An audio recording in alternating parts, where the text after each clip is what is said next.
Okay guys, welcome back. In this video, we're talking about basic skin retouching in Photoshop. Now, I will say these days I do most of my skin work and retouching in Evoto AI. It's one of my favorite programs. It's so good, it's so quick, and you can copy paste it to a whole session. So, like, it is very rare these days that I go into Photoshop to do skin retouching. I do Photoshop more for things that Evoto cannot do, major swaps, if I had to do eye swaps or a mouth or a nose swap or a full head swap, or if I need generative fill and I want to change my shirt, or major stuff like that Evoto just isn't doing, that I go into Photoshop for. It is, again, rare that I do skin work in Photoshop these days, but it is an essential skill and it is handy to know.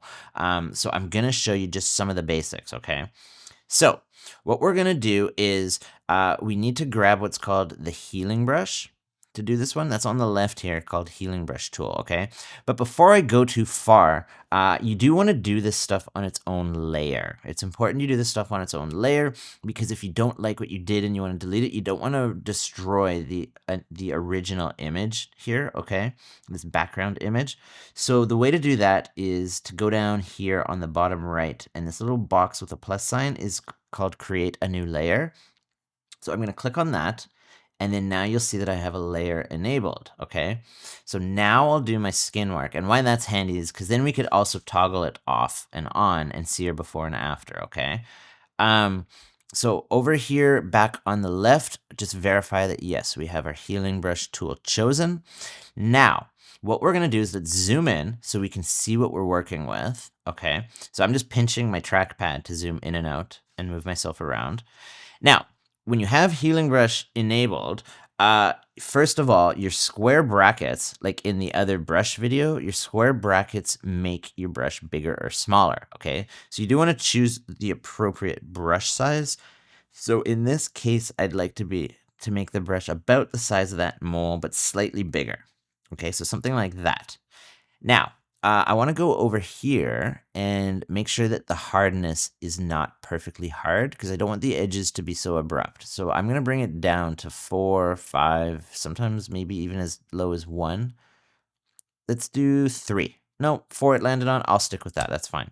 Okay, so it'll be soft edges. So now that we're all set, what you do is you have to hit Option on the keyboard. So Option enables this little sampler tool, okay? And you can see it change to this little sampling thing. Now you hold Option down and then you click on the keypad, and that takes a sample of that area. And then you let go of both, and now we're back to our healing brush, and then you can paint over the area that you want to change, okay? So it took skin from where I sampled, and it moved that chunk of skin over that little freckle or mole thingy, okay? So I noticed it brought something over here, so we'll just do it again. We'll sample, and then come here and brush it in, okay? Just like that. Now, what I do is I tend to move pretty quick, and I use my right hand on the keyboard to change my brush size, and I can kind of go through a whole face, and if there's little things that bug me, I'll just do little samples like this, and then I'll paint it out, okay? So I'll go through, if I see little inconsistencies or things that I think I should paint over, it's subjective too, like a lot of things I talk about in this world, it's up to you. We might not all see eye to eye on certain things, so you use your own discretion. But if I see something that bugs me, I'm going to paint it out, and you can see what I'm doing. I'm doing little samples, and then I paint over areas. Another thing to keep in mind is try to keep the sample close to what you're painting, because you don't, I don't want to sample from over here, because that skin looks different than this skin, right? Here, there's a specific texture going on and specific colors and brightnesses and darknesses. So you want to keep the sampled area as close as possible to the area that you're trying to cover, okay? Now, because we did it on its own layer, like I mentioned, now we have the option to turn the toggle switch off, and we can see our before, and we toggle it back on and we can see our after. So that's really handy. And like I said, now you didn't destroy the original picture. So if we decided, I don't like what I did, this whole thing is horrible, we could just simply delete that layer and start fresh if I needed to. Make sense? I actually don't mind this, so we can leave it like that and move forward. I would maybe scan around and see, maybe on the neck there's a few things we'll take care of here, okay? So we could brush some of these guys out. Let's see if there's anything else. Maybe this little thing up here, that could be a piece of hair, or who knows what that is. But we could get in there. Let's zoom in a bit and see if we could take care of that area.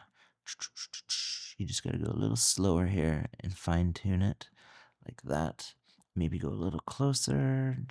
There we go. Okay. Not bad. And you zoom out, that's pretty good. Now, just one quick thing I would mention, you taking moles off someone's face is you might want to have a conversation with the client and see, what are they comfortable with? Like sometimes that's it's part of them, right? That's them, that's their face, that's what they look like. Think, Cindy Crawford, supermodel, she was known for that mole, right? Name your celeb, and if they have a little thing that's, specific to their face, you don't want to do that and get rid of that. So I like to ask my clients, what are you comfortable with? Like, I can do anything. I can take this as far as we need to for skin retouching, but what are you comfortable with? What should I leave in? So if I'm ever not sure, I would just ask the client and see what they're comfortable with, and they'll let you know. Okay. Okay, so that's the healing brush tool. You use it for skin retouching. But you can check out a shirt, like if there's hair, dog hairs maybe, or there's stains or things you want to get rid of. You can use it on shirt too. It doesn't have to be exclusively for skin. Like if I see something like that, I can. I have a really small brush here, but I can sample this little area here and this little line on the shirt if I felt like that needed to get worked on. You paint it out. Same thing. Maybe if for any reason I didn't like the strings on this hoodie, you could start attacking something like that with the same process. I would recommend going slow. And then I keep resampling as I go. I would do a little paint and then I would resample like that. And then go one little section at a time. Maybe I want to zoom in a little bit. So this is a bit of a tougher one. Like you'll have to spend, I don't know, you could take half an hour on something like this. Depends how much time you have.